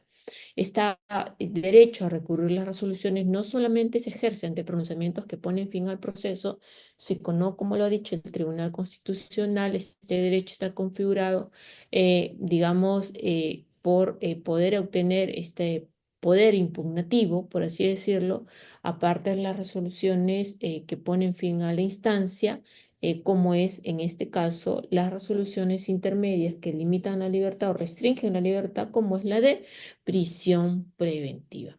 ¿Cuál es la oportunidad procesal para impugnar? Desde luego, visto en todo este contexto, obviamente en estricto, esta posibilidad de impugnar precisamente nace o se origina desde el momento en el cual se exponen las razones en la cual son emitidas sin lugar a duda por el órgano jurisdiccional decisor, el juez de investigación preparatoria que decide la imposición de esta medida y que las transparenta a través de estas resoluciones judiciales que en palabras del Tribunal Constitucional y también del Acuerdo Plenario 1/2019 tienen que tener un componente de una motivación cualificada o reforzada, ¿no? Entonces, claro, que va en consonancia con lo que está establecido en el artículo 139, inciso quinto de la Constitución Política de Estado. Es decir, la oportunidad para ejercer el derecho al recurso se manifiesta posteriormente a cuando se notifica válidamente la resolución. Sin embargo, y ahí entran los primeros apuntes que debemos de tener en cuenta esto, en este último alcance referido a la notificación, en la cual se generó un interesante y primigenio debate, pues cierto sector, confirmado por su mayoría, sobre todo en la línea del Ministerio Público, consideraba que la notificación y por lo tanto la oportunidad para impugnar se consideraba desde el momento en el cual el juez oralizaba, en esto de las resoluciones orales, la resolución sin importar las circunstancias especiales del caso o la complejidad propiamente del caso, y que mucho menos se tomaba en consideración que al tratarse, por ejemplo, de un periodo excepcional de prisión preventiva, este debiera de encontrarse salvaguardando por las garantías del debido proceso de la óptica de la presunción de inocencia. Y de otro lado, otro sector consideraba que la oportunidad para impugnar, es decir, a partir de qué momento, mejor dicho, de qué momento correr el plazo para impugnar la resolución de prisión preventiva,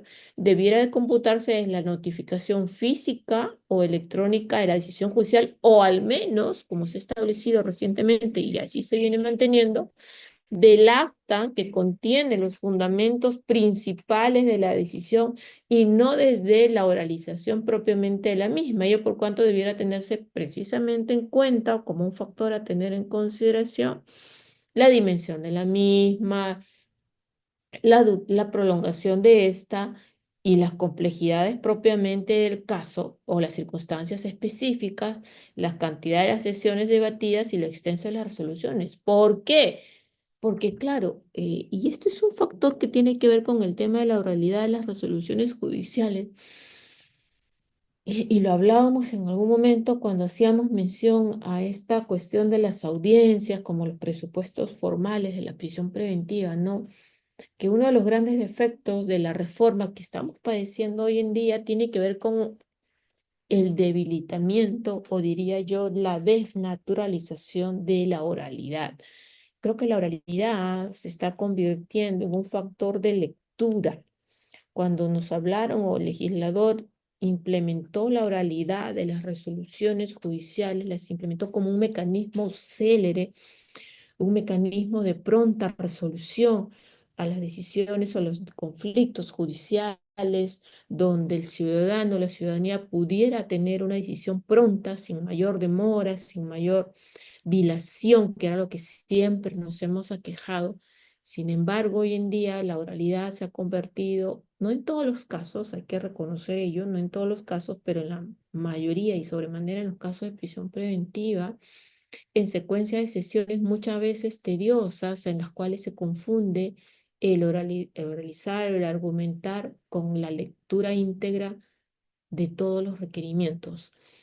Eso solo le resta, diría yo, vitalidad al contradictorio, sino que por demás debilita la propia implementación del sistema de las audiencias previas o preliminares.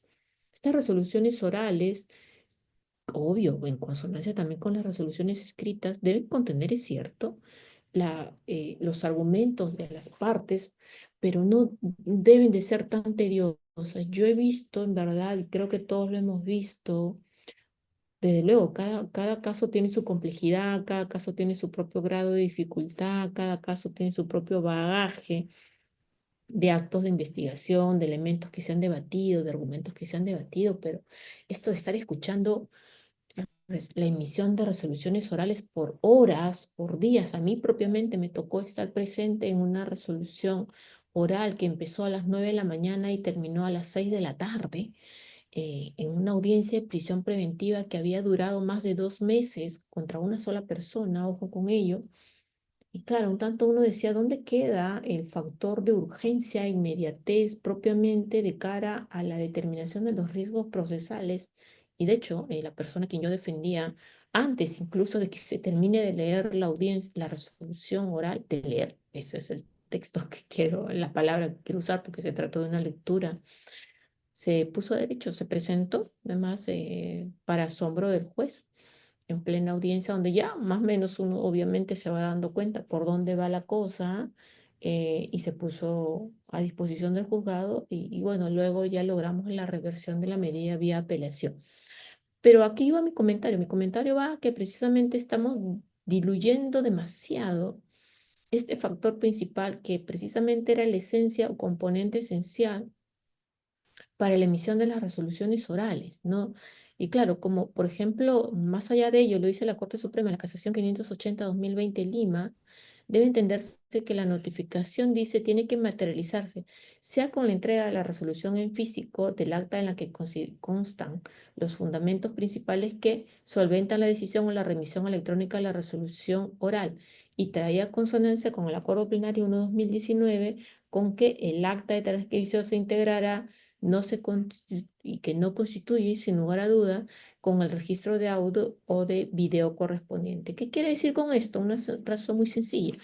Precisamente en esta discusión que había, desde qué momento te cuento, claro, por ejemplo, en esta audiencia que yo les comento, donde estuve de las 9 de la mañana hasta las 6 de la tarde, la apelación, como ustedes saben, lo vamos a ver luego, lo establecido en el Código Procesal Penal exige que uno tenga que identificar el fundamento que te está causando el agravio. Entonces, por ejemplo, ¿qué pasaba en estas sesiones? Durante todo un día tenías tú que estar escuchando la lectura de esta resolución y luego no te daban el acta correspondiente o no se empezaba al cómputo correspondiente, lo que implicaba que tú tenías que estar transcribiendo todo, con lo cual obviamente desgastabas tiempo, y esfuerzos y te recortaba el plazo que tenías para propiamente impugnar.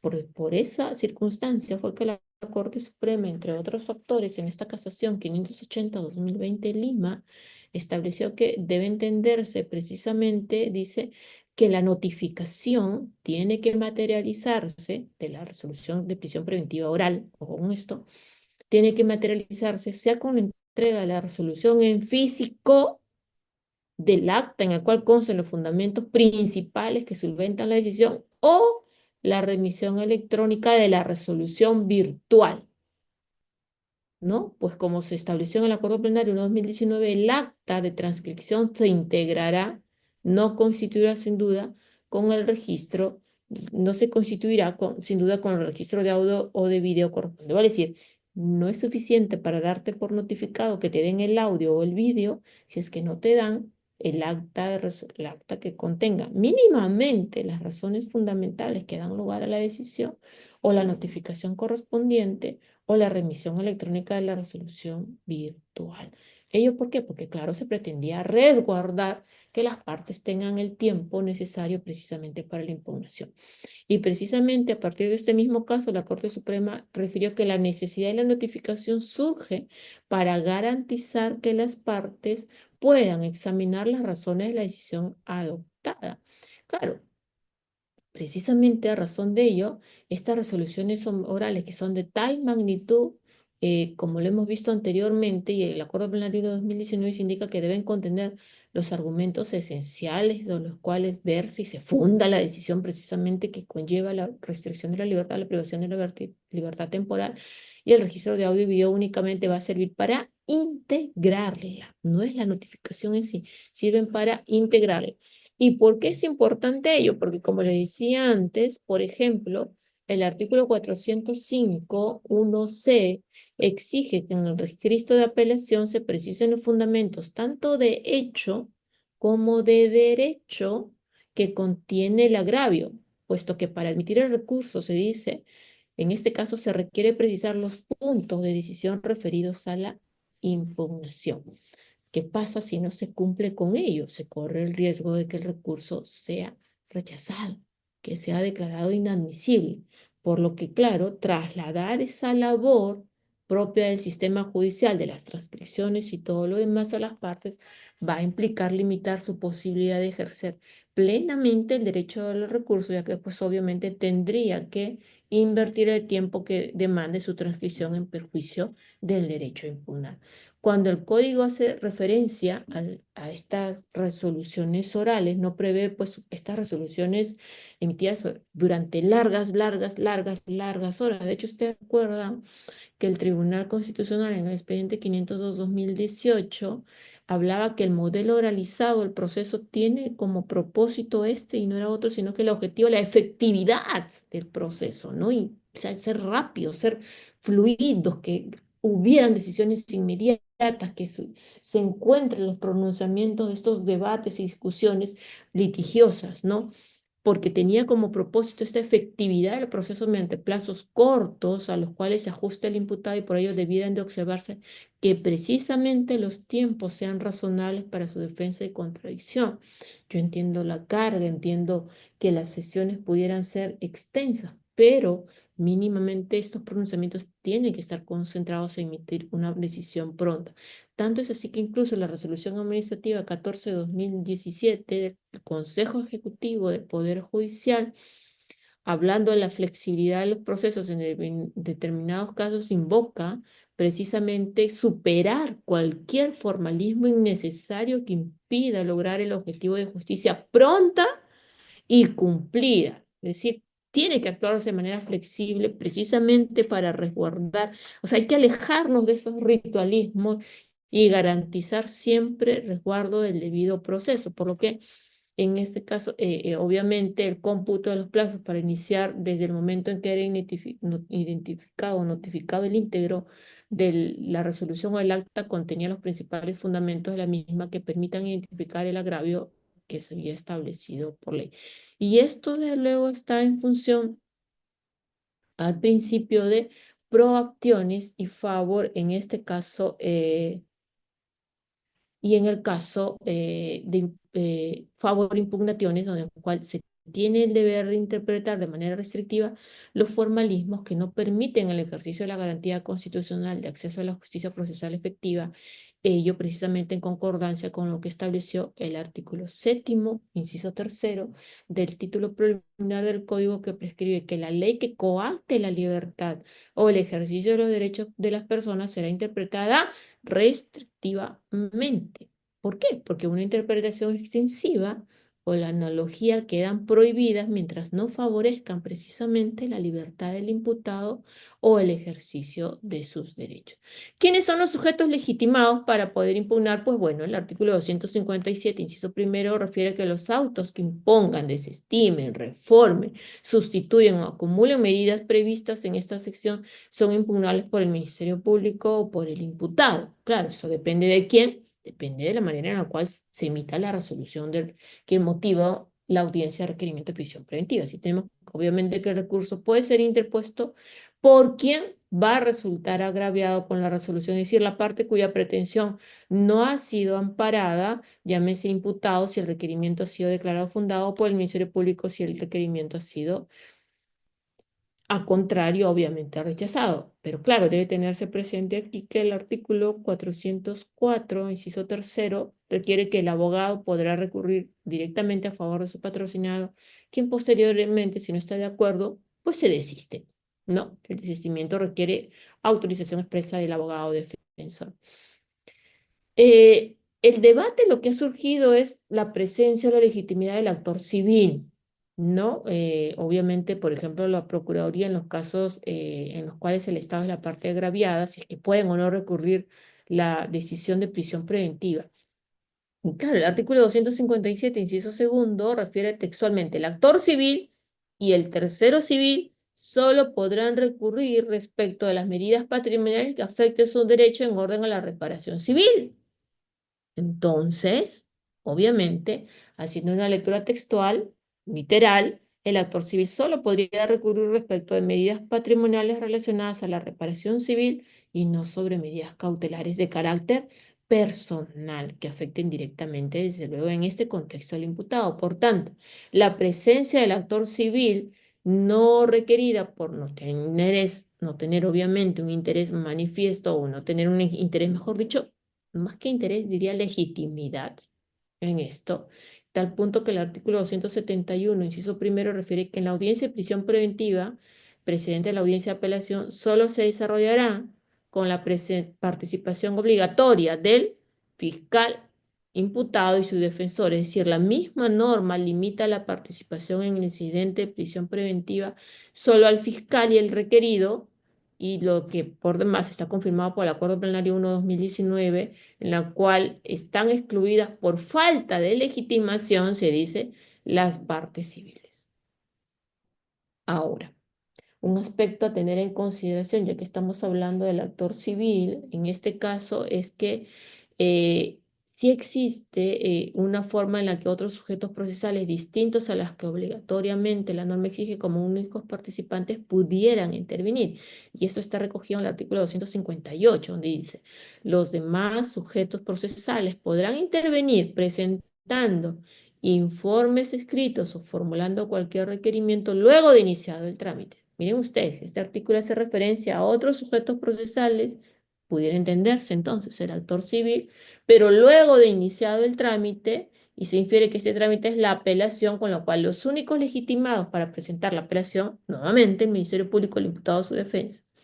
Luego de que alguna de las partes legitimadas presente este recurso, se abre recién la posibilidad de que otros sujetos puedan intervenir, pero hacerlo de propia parte no está contemplado en la norma. De hecho, la Corte Suprema se ha pronunciado sobre los sujetos legitimados para impugnar en el auto, por ejemplo, en la apelación 37/2023 Suprema, que era un caso de violación sexual, la cual se detalla que el actor civil, a favor de tutelar su derecho indemnizatorio, puede recurrir, dice aquí, los pronunciamientos con respecto a las medidas cautelares reales, que es lo que hablábamos antes. No obstante, no está habilitado para hacerlo en contra de medidas cautelares personales, como el de la prisión preventiva y sus derivados, ¿no? Yo creo que eso va quedando claro. ¿Cuál es el plazo de impugnación? Contra la decisión de la prisión preventiva, desde luego procede este recurso de apelación, ¿no? ¿No? Que debemos de tener en cuenta. Y el artículo 278.1 establece que el plazo de la apelación de la decisión de prisión preventiva es de 3 días, ¿no? Ya vimos desde cuándo y que es importante dar lectura, obviamente, en consonancia con lo que se estableció en el artículo 414, punto 2, en la cual se indica aquí que el plazo de las impugnaciones se computará desde el día siguiente de la notificación de la resolución. Entonces, claro, el plazo para apelar la resolución, las decisiones se pronuncian sobre la prisión preventiva reposa en una norma específica que establece concretamente 3 días que se va a contabilizar desde la notificación válida de la parte recurrente, como lo hemos visto antes, esta sería desde al mínimamente el acta que contenga el resumen o de las principales razones que motivaron la decisión de la prisión preventiva. Lo que hay que tener en consideración es que este plazo legalmente previsto, además de establecer, obvio, el derecho a recurrir, garantiza la efectividad del derecho al acceso a los recursos como esta manifestación implícita de la pluralidad de instancias y que, claro, posibilita que lo resuelto por el órgano de primera instancia, valga la redundancia, sea revisado por uno de instancia superior. Y es que tiene que ver con esa necesidad precisamente de garantía derivada del debido proceso. Si nosotros vemos precisamente, desde luego, como parámetro legal de la apelación, el plazo de estos 3 días contabilizados a su notificación válida se ingresa a una audiencia de apelación. Y aquí al tratarse, obviamente, de una decisión que produce o que restringe, porque obviamente está lesionando gravemente la libertad de una persona, los plazos son muy breves, pero vean ustedes que en la práctica esto no se cumple, ¿no? Porque claro, por ejemplo, el artículo 278 establece que una vez superado el plazo de impugnación, lo mismo puede desarrollarse de la siguiente forma: 24 horas, es decir, en un día, dice la norma, se van a elevar los actuados. En 72 horas va a tener lugar viste la causa, la audiencia, y en 48 horas se va a expedir la resolución motivada. Yo hasta ahora no tengo una audiencia en la cual se hubieran respetado estos plazos. Les soy sincera. Yo no sé ustedes. Si ustedes la han tenido, en verdad me avisan, porque para citarlas como ejemplo inmaculado de cómo se respetan los plazos, ahí donde se apela a una prisión preventiva. Yo no conozco ni un caso hasta ahora en la cual precisamente se hubieran llevado a cabo estos plazos o se hubieran respetado estos plazos. De hecho, lo comentaba en alguna de las clases, tuve una apelación, que heredé un proceso de una apelación de prisión preventiva y me programaron después de 8 meses una audiencia de apelación. Claro, dije, pero por Dios, ¿en qué momento se convirtió esta sola posibilidad de las 72 horas en una de 8 meses, ¿no? Me adelantaron un mes más, pero en fin, ya luego la sala hoy en día declaró la nulidad de la resolución, mejor dicho, improcedente la medida de prisión preventiva incluso, ¿no? Entonces, lo importante en este caso es resguardar estos parámetros principales. La audiencia de apelación, obvio, es una audiencia muy puntual, es más de carácter argumentativo, estamos hablando de audiencias preliminares, donde lo que tenemos que hacer eco aquí son la implementación de técnicas de argumentación. El artículo 278.2 habla de esta programación de las audiencias dentro de las 72 horas de recibido el expediente, con citación del fiscal, en este caso el fiscal superior, el abogado defensor del imputado. Y claro, este plazo responde a que toda persona que tiene derecho a recurrir de un procedimiento sencillo y breve, ¿no? Y claro, en el marco de los procesos de tramitación de audiencias, como les decía, este plazo pocas veces es respetado por distintos factores: la carga, eh, la agenda. Una vez tuve este agendamiento de audiencia y le dije, yo no tengo ningún problema si me citan sábado, domingo, feriado, medianoche. Es importante. Estamos hablando de que una persona está privada de su libertad y que merece mínimamente su caso ser analizado, ser estudiado, ¿no? Entonces, claro, yo creo que es un elemento fundamental. Vamos al último de los puntos de impugnación para dar pase ya a preguntas. Tiene que ver con el principio de congruencia, ¿no? Claro, la Corte Suprema lo que estableció es este principio de correlación, donde se tiene que ver el deber exclusivo de expresar los fundamentos de una propuesta coherente en la resolución que se dicta basada en estas pretensiones y que sin lugar a duda tiene que ser cautelada, ¿no? Como lo dijo en la casación 147-2016 Lima, el cuestionamiento de la congruencia, el pronunciamiento de segunda instancia no es tal, en la cual tiene esta posibilidad también incluso de resolver de oficio siempre y cuando se hubiera dado lugar a que las defensas pudieran haberse activado en ambos lados, ¿no? Sea incluso de la fiscalía o sea incluso de la defensa. Entonces, Reader, quedo atenta en esta última media hora a preguntas que podamos tener sobre la temática que hemos desarrollado el día de hoy, así que quedo atenta a lo que puedan indicar. Muchas gracias, doctora Juliana Loza, estimados participantes. En este momento vamos a dar pase a la ronda de preguntas, pero eso sí, ya saben la temática y lo vuelvo a reiterar. Primero, tener activo su cámara. Segundo, levantar su manito. Y tercero, la pregunta ser precisa al tema que se viene tratando con nuestra maestra y ningún caso particular. ¿Sí? Si tendrían alguna pregunta, en esos momentos pueden levantar la manito o si no, damos por culminado la sección. Muy bien, los que no se hayan matriculado, ya saben, pueden dejar su número de celular en el chat. Gracias. Estimado Aníbal, muy buenas noches. Adelante, por favor, una pregunta. Gracias. Estimado Aníbal, ¿puedes activar tu audio? Ya. Bienvenido. Gracias. ¿Me escucha ahora? Sí. Perfecto. Doctora, muy buenas noches. La pregunta era lo siguiente. Respecto a la cesación de la prisión preventiva en el cual usted ha señalado la naturaleza del derecho como facultad otorgada al imputado como manifestación del principio de presunción de inocencia, la pregunta es, ¿cómo se puede dar esta naturaleza si justamente la prisión preventiva tiene como fundamento elementos reveladores solamente, elementos fuertes para la prisión preventiva? No se pone en cuestión ningún principio de presunción de inocencia. Si me puede explicar al respecto.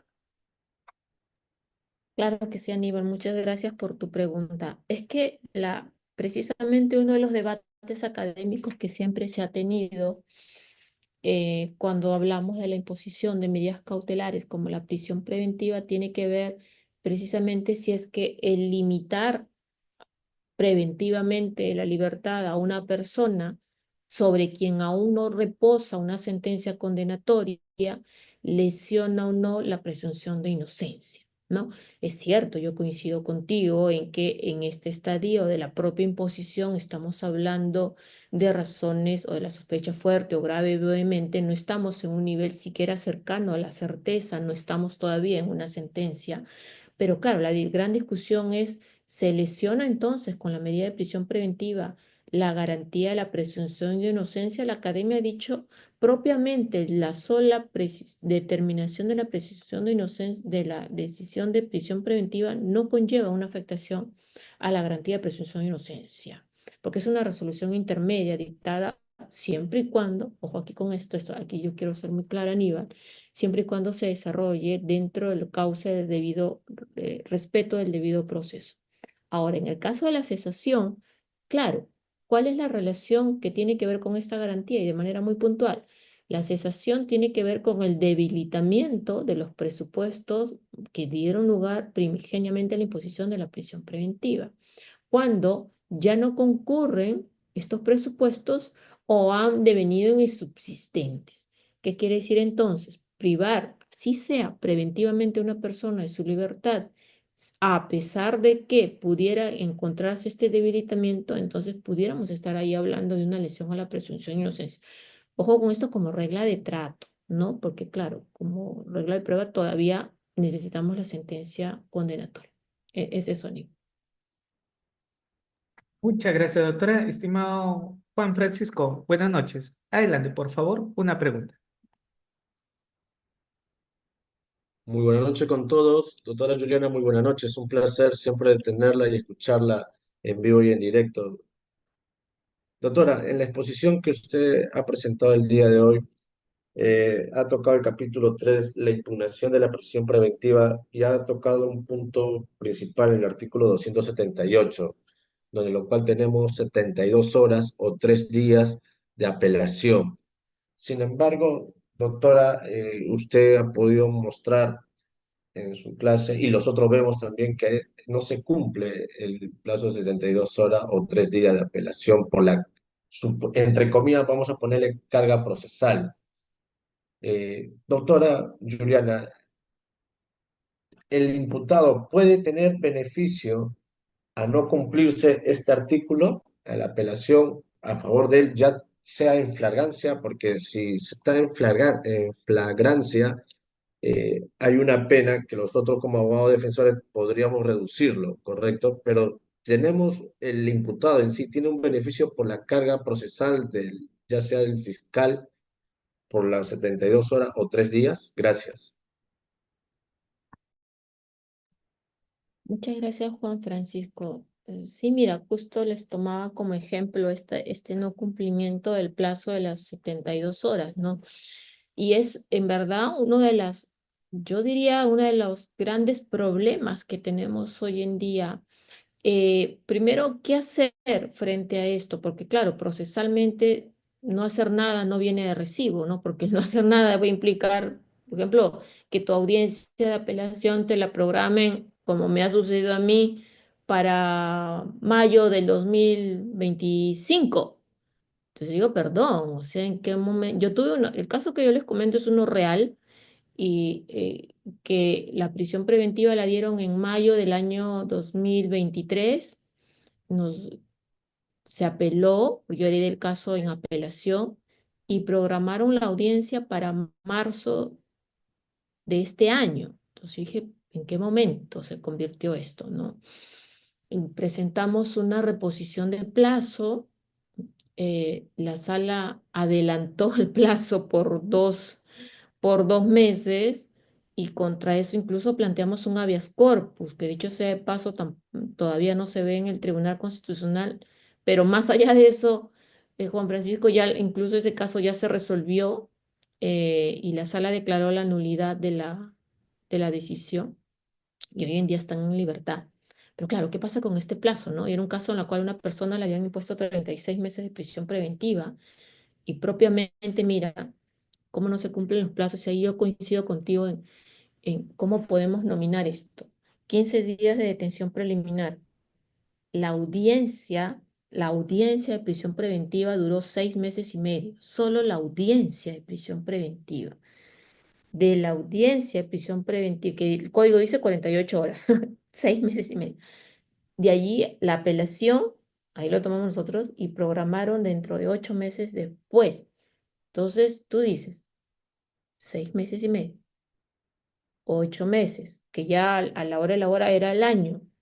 Es un año, 18 meses prácticamente cuando te decidieron la apelación de la prisión preventiva. Habías pasado año y medio en prisión preventiva. Mira cómo el sistema, o sea, el sistema está pensado, los plazos son muy claros, el 278, ¿no? Una hora un día para elevar, 72 horas para programar y 48 horas para resolver. O sea, estamos hablando de 6 días. Ninguna apelación se resuelve en 6 días.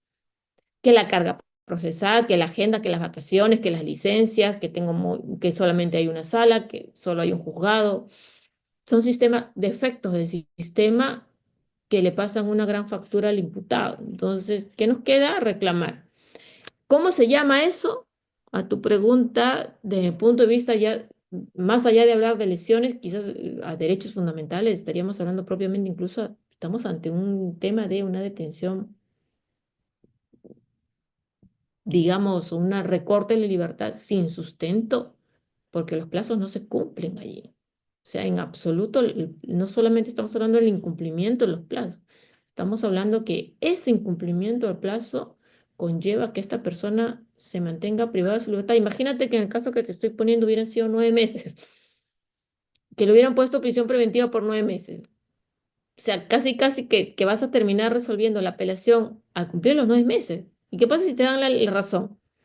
Ya luego demandas al Estado por o sea, indemnizaciones judiciales, por errores judiciales. O sea, yo creo que nunca hay que dejar de apagar nuestra voz de reclamo, porque si no reclamamos, el sistema va a seguir siendo como el mío. Yo no digo que el juez tenga la responsabilidad en esto. Es cierto, muchas salas, muchos juzgados tienen evidentemente carga, pero yo creería que yo recuerdo antes con el anterior sistema, habían los famosos juzgados y salas con reos en cárcel, con reos libres, ¿no?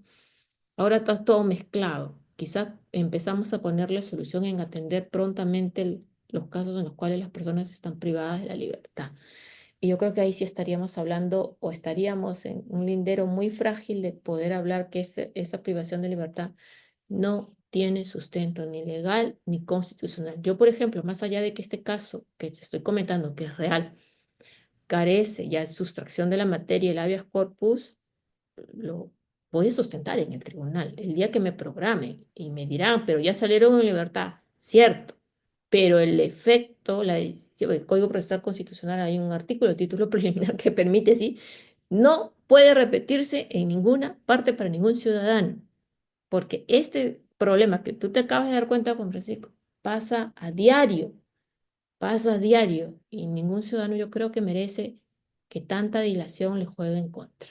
Nos toca alzar la voz. Yo soy a la espera, en verdad, que me programe mi audiencia en el tribunal, que por cierto también es una demora eterna que te vean los casos allí, pero creo que por una cuestión de dignidad debiéramos empezar a exigir el respeto de los plazos. No puede ser que 6 días se conviertan en un año.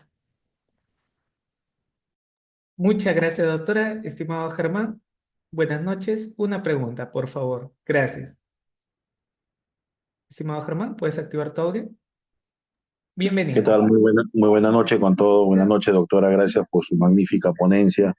Mi pregunta iba en el sentido, doctora, ¿qué sucede? A veces te notifican de forma virtual, ¿no? A través de la casilla de electrónica y a la vez después de 2 días te notifican de forma física. ¿Cuál notificación se hace caso, no? Porque sabemos que en la virtual al segundo día recién entra surte efecto, ¿no? Sí, gracias, Germán. Bueno, mira, yo por resguardo, a fin de que nunca me hagan lío, yo trato de la primera, pero con la salvedad, como tú bien lo has mencionado, Germán, de los días adicionales que se tienen en cuenta cuando es por casilla electrónica, con esa salvedad. Y a tal punto incluso soy tan estricta que hay algunos órganos jurisdiccionales, por ejemplo, en los casos de detenciones preliminares, por favor, no se confíen nunca por horas, porque dice apelación dentro de las 24 horas. Te pasas una hora y hay algunos juzgados que no te aceptan la apelación y te devienen inadmisibles. Si la vez anterior tuve una detención preliminar 2:30 de la mañana, pues tenía 24 horas para apelar, así que apelé antes de la medianoche y me fui a dormir tranquila, sin problema. Gracias a Dios ganamos luego la apelación. Nunca, nunca, nunca se confíen. Es mejor trasnocharse y dejar tranquilitos en el tema de las horas de la preliminar y en el tema de la prisión preventiva, como tú bien, Germán, lo has apuntado, el día adicional por la casilla y desde el primero que te llegó, porque hay otros que se confían y dicen, no, pero me llegó de pronto, sí, pero te llegó la primera vez y desde ahí ya está válidamente notificado, salvo que se hubieran equivocado de casilla, ¿no? Muchas gracias, doctora. Estimado Camilo, buenas noches. Adelante, por favor. Gracias. Doctor Ríos, buenas noches, gracias. Doctora Loza, buenas noches. Un gusto nuevamente, doctora. Doctora, en el caso del 284, inciso 2, que usted ya ha mencionado, es cuestionable el hecho, ¿no?, de impedir la excarcelación de una persona que es favorecida con la cesación.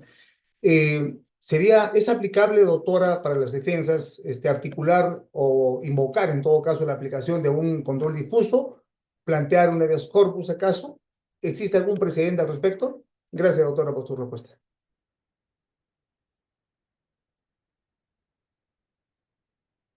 ¿Aló? Sí, de hecho, mira, muchísimas gracias, Camilo. O sea, tu pregunta es muy buena y de hecho yo creería que nos debe de invitar a una reflexión. Desde mi punto de vista, hay todo un problema de técnica legislativa. ¿Por qué hay un problema de técnica legislativa? Porque precisamente en este caso el legislador no ha tomado en cuenta. Yo creo que más que un control difuso debiera ser propiamente incluso una interpretación sistemática con lo que está establecido en el artículo 412, inciso segundo del mismo código, porque si nosotros revisamos el artículo 412, inciso segundo, dice, las impugnaciones, una apelación, contra las sentencias y demás resoluciones que dispongan a la libertad del imputado, una resolución que declara fundada una revisión periódica de oficio, obvio que está disponiendo en la libertad del imputado, no podrán tener efecto suspensivo. Yo creo que un juez, y debiéramos dentro de todo esto empezar a exigirle a los jueces, si bien el artículo 284.2 dice que la apelación impide la excarcelación, hay que tener en cuenta que el precepto general, la regla de impugnación, contenida en el artículo 412.2 permite que el juez, en aplicación de este último dispositivo, disponga que esta apelación no pueda tener efecto suspensivo y que, por ende, corresponde la libertad de la persona. Yo creo que hay un error de técnica legislativa. La regla de impugnación aquí está, es la contenida en el 412.2. Esa es la regla, porque claro, hay preceptos generales que tienen que ver con apelaciones y precisamente nuestro Código Procesal Penal, que podrá tener defectos, o sea, tiene una serie de defectos, diría omisiones, pero dentro del capítulo de preceptos generales está esto. Entonces yo creo que sí tendría que respetarse y más allá de eso yo le pediría al juez que aplique el artículo 412.2, que es la regla. La regla es la 412.2. La otra cuestión es una cuestión derivada propiamente más allá de las propias deficiencias.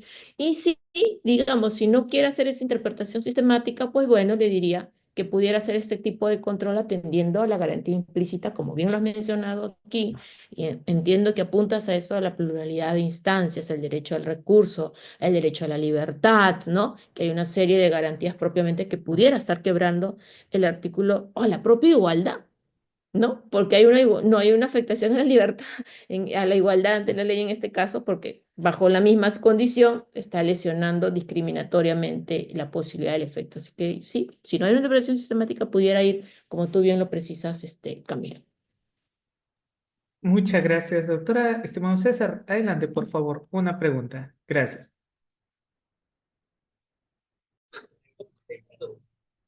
Muchas gracias. Doctora, algo muy importante que utilizan los magistrados es el tema de eh, tú planteas, quizás en alguna oportunidad, planteas el cese de la prisión preventiva y el cese de la prisión preventiva se plantea cuando nuevos elementos de convicción, ¿no? Que se hayan realizado, eh, pongan o cambien la situación del imputado, ¿no? Y estos ceses, así sea uno o dos ceses, lo toma el magistrado como cuando tú pides, por ejemplo, eh, que el juez de oficio, revise la prisión preventiva y esta indica que no procede porque en algunas oportunidades tú planteaste la prisión preventiva, que es distinto a que el juez de oficio haga una nueva evaluación de la prisión preventiva si éstas subsisten. En un primer momento, he solicitado, cuando todavía no lo había aprobado el Congreso, porque hubo la sentencia del Tribunal Constitucional, Jaime Yoshiyama, y no lo aplicaban porque supuestamente no se había regularizado, no se había fundamentado a través del Congreso, no se había aprobado como ley. Pero teniendo en cuenta una sentencia constitucional, el juez no debe actuar ya con esa sentencia, o hay que esperar que el Poder Judicial o el Congreso apruebe una ley. ¿Y qué va a pasar ahora con estos temas de la prisión preventiva con los menores de edad, de 18 años, donde van a dictar prisiones preventivas teniendo 18 años, ¿cómo va a cambiar esa situación? Gracias, César. Muy buenas. Son dos preguntas. A ver, claro, sí, yo coincido contigo. De hecho, claro, cuando salió, el tribunal emitió este precedente vinculante, doctrina vinculante en el expediente 3248-2019, donde se exhortó al Congreso a modificar el artículo 283 y que incorpore legislativamente el tema de la revisión periódica de oficio. Yo creo que incluso no solamente a partir de esa decisión, sino antes, porque ya habían pronunciamientos de la Corte Interamericana de Derechos Humanos, los jueces válidamente pudieran, en virtud del artículo 253 del Código Procesal Penal, haber instado a audiencias en las cuales se pudiera decidir o analizar precisamente en la revisión periódica de oficio. De hecho, hay un pronunciamiento de la Corte Suprema, si mal no recuerdo, donde hace mención de que no necesariamente se necesitaba la ley para poder hacerlo. Y lo digo porque obviamente lo que se tendría que analizar tendría que ver desde luego con este factor de determinación si es que tendríamos que tener en cuenta. Yo coincido. Primer punto, no necesitamos el tema de que se legisle este tema puntual, precisamente de ver si se requerían o no se requerían aquí esta cuestión de legislativamente el tema de la variación vía la revisión periódica de oficio.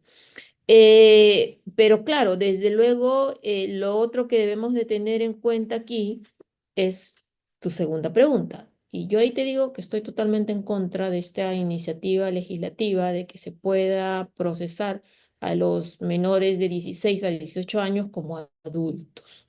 Si bien la intención del legislador en un inicio fue la de reprimir aquellas conductas en las cuales adultos utilicen o se valgan de estos menores para cometer delitos graves, lo cierto es que el reproche debiera ir ahí, pero poderles dar el tratamiento a menores de 16 a 18 como adultos, yo no estoy nada a favor, estimado César. Yo creo que ellos tienen su propio sistema de represión y sanción válidamente establecido con sanciones graves por demás, pero claro, como tú bien dices, darle una prisión preventiva a un menor de 16 a 18, ¿cuál va a ser el efecto? Enviarlo a un penal con mayores de edad, yo creo que ahí, o sancionarlos y enviarlos al mismo momento estando con un tema de hacinamiento penitenciario y con determinadas dificultades. De hecho, ayer acaba de declararse en estado de emergencia nuevamente el sistema penitenciario, cuando ya desde hace 5 o 6 años hay una declaratoria de emergencia, hay una declaratoria de estado de cosas inconstitucionales, el hacinamiento penitenciario a propósito de un caso que vino de Tacna y seguimos sin hacer nada. O sea, el Estado, el gobierno, o sea, si el problema es el seleccionamiento penitenciario y pretendes con ello llevar a menores de edad, yo creo que estamos dando un mensaje totalmente contradictorio y lesivo a los propios derechos que establecen para estas personas. Sí, estoy de acuerdo contigo en ese punto. Muchas gracias, doctora. Estimado Raúl, adelante, por favor. Una pregunta y cerramos con usted. A ver, Estimado Raúl, nuevamente te doy paso. doctora, buenas noches. Buenas noches a todos los presentes. Doctora Loza, una pregunta ya no técnica, pero sí con referente a las prisiones preventivas. Quería que nos haga una reflexión de una forma didáctica.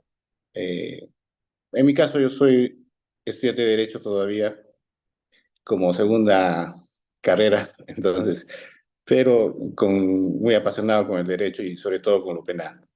Quería que nos haga una reflexión sobre las cosas actuales que está pasando, ¿no? En esto de la prisión preventiva, por ejemplo, en el caso del personaje del señor Nicolás Boluarte, donde el juez Carguancho se ha demorado muchísimo tiempo en determinar la prisión preventiva y encima ha inaplicado normas vigentes.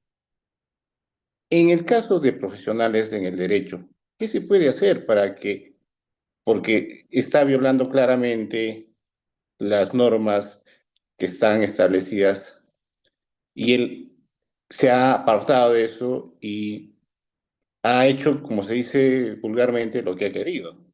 Seguro que a muchos no les importa o a otros están de acuerdo, pero no se trata de simpatía, sino se trata de aplicar la legalidad. Quisiera una reflexión sobre eso y saber qué hacer, ¿no? Porque si los jueces o los fiscales van a hacer lo que a ellos les da la gana, ¿quién ve por nosotros o quién ve por los ciudadanos que están pasando por una necesidad de justicia? Sobre eso, para poder de repente en esta clase hacer fuerza, sacar algunas cosas que puedan ayudar a que la ley se aplique como debe ser. Gracias, doctora. Muchas gracias, Raúl. Yo te voy a dar mi respuesta en general, sin mencionar a personas o un caso específico, porque lamentablemente es un problema genérico, ¿no? Es cierto, yo creo que en tu pregunta hay dos factores que hay que tener en cuenta, ¿no? De una parte a esta estamos siendo testigos, todos los que estamos, digamos, al tanto de estos, participamos desde cada uno de los roles que tenemos como fiscales, como abogados, como jueces, como estudiantes, como sociedad, de diversas situaciones en las cuales los magistrados están haciendo uso, yo diría que en algunos casos muy extremadamente el control difuso. Yo creo que el control difuso y quizás obedece al propio criterio de tener los dos controles. Nuestro sistema es un poco peculiar, ¿no?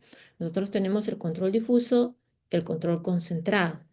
Y claro, tenemos jueces que inaplican estas leyes por los motivos que puedan tener, fundados o infundados, sus razones tienen, pero creo que el análisis debe ser más exigente y no simplemente porque me desagrada o no una ley o porque me desagrada o no determinado personaje. Yo creo que ahí está el problema. No se trata de que la ley se aplica más allá de la persona o de lo que tú piensas de una persona, sino en tanto razón y sustento jurídico. Yo creo que cuando tenemos que hacer uso de, sea como jueces, de aplicar una norma haciendo el control difuso por considerar que se están lesionando derechos, principios, intereses, bienes constitucionales, o como defensa cuando exigimos, al contrario, como en la pregunta anterior, más bien hacer el control difuso por el tema de la revisión periódica de oficio en el efecto suspensivo, ¿no?, de la apelación, nos toca ser muy exquisitos en tener por misión principal el resguardo de los derechos y garantías constitucionales fundamentales de la mano con lo que establece el artículo 44 de la Constitución. El artículo 44 de la Constitución obliga al Estado, los jueces son parte de ellos, son representantes de ellos, a que en todo caso la decisión que puedan, y ahí tiene que ver mucho la ponderación, tiene que ver con una decisión de resguardo de la seguridad ciudadana, pero respeto inmaculado de los derechos fundamentales. Yo creo que una primera reflexión, Raúl, viene de esto. Analicemos correctamente las leyes en base a los criterios jurídicos, dejando de lado cualquier tipo de interés o apasionamiento personal que esté alejado del debido proceso y de contextos netamente jurídicos. Segundo, apliquemos o invoquemos el control difuso allí donde explícitamente hubieras nuevamente razones jurídicas de carácter constitucional para hacerlo y no mínimamente por generar una satisfacción o una cuestión propia de los juicios mediáticos.